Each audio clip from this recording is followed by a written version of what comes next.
ഈശോ മിശിഹായ്ക്ക് സ്തുതിയായിരിക്കട്ടെ.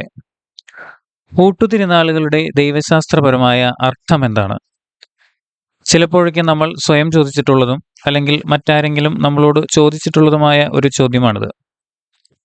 കേരള കത്തോലിക്ക സഭയിൽ വളരെ വ്യാപകമായി നിലവിലുള്ള ഒരു ആചാരാനുഷ്ഠാനമാണ് പ്രധാന വിശുദ്ധയുടെ തിരുനാളുകളോടനുബന്ധിച്ച് അല്ലെങ്കിൽ ഇടവക തിരുനാളിനോടനുബന്ധിച്ച് നടത്തുന്ന ഊട്ടുനേർച്ചകൾ അല്ലെങ്കിൽ ഊട്ടുതിരുനാൾ. എന്താണ് ഇതിന് പിന്നിലുള്ള ഒരു ദൈവശാസ്ത്രപരമായ കാരണം അല്ലെങ്കിൽ പാരമ്പര്യം എന്നുള്ളത് സഭയുടെ പശ്ചാത്തലത്തിൽ മനസ്സിലാക്കാൻ നമുക്ക് ശ്രമിക്കാം. ഊട്ടുതിരുനാൾ തുടങ്ങിയതും വളരെ ആഘോഷമായി നടത്തിയിരുന്നതും വിശുദ്ധ യൗസേപ്പിതാവിൻ്റെ മരണ തിരുനാളായ മാർച്ച് 19 മാത്രമാണ്. ഇപ്പോഴും വ്യാപകമായി ഊട്ടുതിരുനാൾ നടത്തപ്പെടുന്നതും മാർച്ച് 19 ചേർന്നുള്ള ദിവസത്തിൽ തന്നെയാണ്. എല്ലാ വർഷവും മാർച്ച് 19 നോമ്പുകാലത്തായതുകൊണ്ട് മറ്റാഘോഷങ്ങളൊന്നും സഭ ഈ തിരുനാളിൽ അനുവദിച്ചിട്ടില്ല. യൗസേപ്പിതാവ് നല്ല മരണത്തിന് മധ്യസ്ഥനാണ്. നല്ല മരണം കിട്ടണമെങ്കിൽ കുമ്പസാരിച്ച് കുർബാന സ്വീകരിച്ചാൽ മാത്രം പോരാ, പാവങ്ങളെ സഹായിക്കുകയും വേണം എന്നുള്ളതാണ് നമ്മുടെ പരമ്പരാഗതമായ അറിവും വിശ്വാസവും. വിശക്കുന്നവന് ഒരു നേരത്തെ ആഹാരം കൊടുക്കുന്നത് വലിയ പുണ്യമായാണ് പ്രാചീന കാലത്ത് കണക്കാക്കപ്പെട്ടിരുന്നത്. അതുവഴി അവരോട് കരുണയും ദയയും നമ്മൾ കാണിക്കുന്നു. ഇപ്രകാരം പ്രവർത്തിക്കുന്നത് വഴി ഒരു വ്യക്തി നല്ല മരണത്തിന് യോഗ്യനായി തീരുന്നു എന്നുള്ളതാണ് വിശ്വാസം. ഈ ഒരു അർത്ഥത്തിലാണ് യൗസേപ്പിതാവിൻ്റെ ഊട്ടുതിരുനാൾ പ്രസക്തമായിരുന്നത്.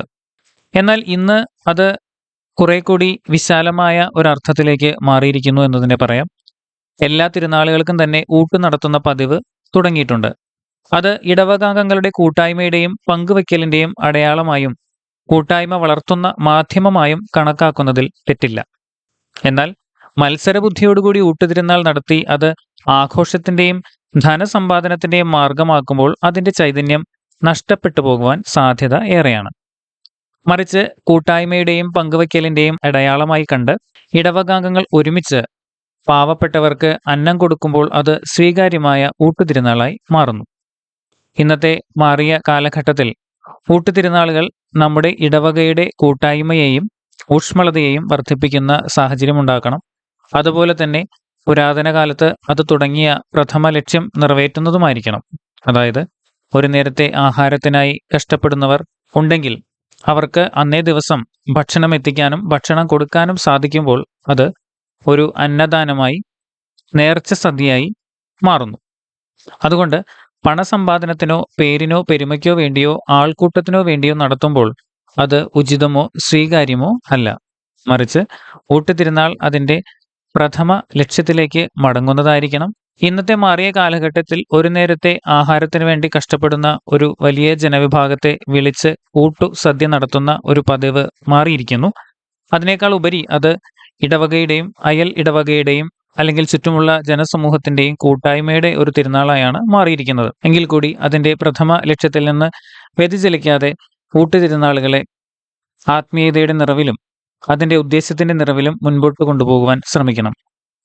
മറ്റൊരു കാര്യമുള്ളത്, ഊട്ടുസദ്യയിലൂടെ പ്രത്യേക വരദാനങ്ങളോ അനുഗ്രഹമോ ലഭിക്കുന്നു എന്നുള്ള ഒരു ചിന്തയും കത്തോലിക്ക സഭയുടെ പഠനങ്ങളോട് ചേർന്നതല്ല. ഊട്ടുസദ്യയിലൂടെയോ അന്നത്തെ ഭക്ഷണത്തിലൂടെയോ പ്രത്യേക തരത്തിലുള്ള പ്രസാദവരങ്ങളോ അനുഗ്രഹങ്ങളോ ഒന്നും ഒരു വ്യക്തിക്ക് ലഭിക്കുന്നില്ല. അത് ഒരു അന്നദാനത്തിന് സമമായിട്ടുള്ള പ്രവൃത്തിയാണ്.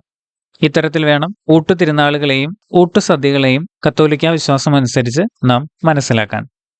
മേൽപ്പറഞ്ഞ അറിവ് സിറോ മലബാർ സഭയുടെ മതബോധന കമ്മീഷന്റെ ഔദ്യോഗികമായ ഗ്രന്ഥത്തിലെ ഊട്ടുതിരുനാളുകളെക്കുറിച്ചുള്ള വിശദീകരണത്തിൽ നിന്നാണ് എടുത്തിരിക്കുന്നത്. ഈശോ മിശിഹായ്ക്ക് സ്തുതിയായിരിക്കട്ടെ.